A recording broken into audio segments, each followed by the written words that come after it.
Hello বন্ধুরা, আমি চলে এলাম একটা নতুন ভিডিও নিয়ে তোমাদের সাথে শেয়ার করতে।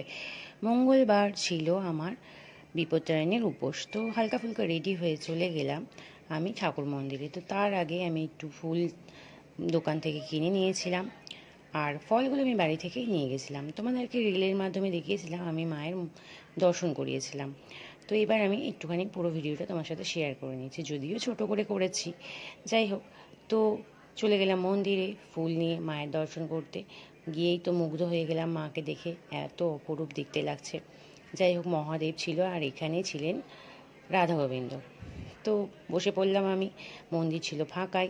তো একাই বসে বেশ সুন্দরভাবে আমি মায়ের আরাধনা করলাম। ব্রাহ্মণ মশাইও ছিলেন, পুজোটা খুব ভালোভাবে আমি একা শান্তিতে বেশ ভালো করে করতে পারলাম।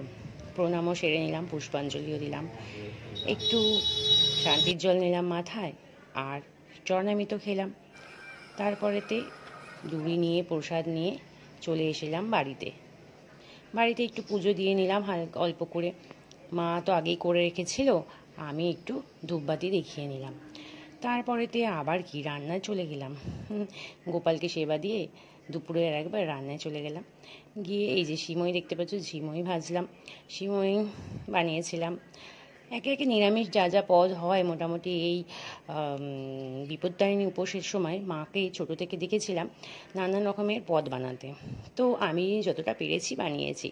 সিমই তো হবেই মাস্ট, আর একটা কষা তরকারি, সেটা আলুর দমও হতে পারে আর আলু পটলও হতে পারে। তো আমি বানিয়ে নিয়েছিলাম আলু ফুলকপি আর পটল দিয়ে একটা কষা কষা রসার তরকারি, সাথে বেগুন একটু ভেজে নিয়েছিলাম। আর তারপরেই এত খাটাখাটনি হচ্ছিল উপোস করে, তারপরে চলে গেলাম একটুখানি ময়দা নিয়ে নিলাম, ময়দাটা মেখেও নিলাম। তারপরে ফুলকপি লুচি, যদিও প্রথম থেকে লুচিগুলো তোমাকে দেখাতে পারিনি, এখানে লাস্টের দুটো লুচি আমি তোমাদের সাথে শেয়ার করছি। তো যাই হোক, এটা লাস্টের দিকেই দুটো লুচি, তেল অনেক কমে গেছে। তারপরেতে এই যে সুন্দর সুন্দর একটা গন্ধের মুগ্ধ করা তরকারি, আলু পটল ফুলকপির একদম কষা কষা করেছিলাম, খেতে যে অসাধারণ হয়েছিল।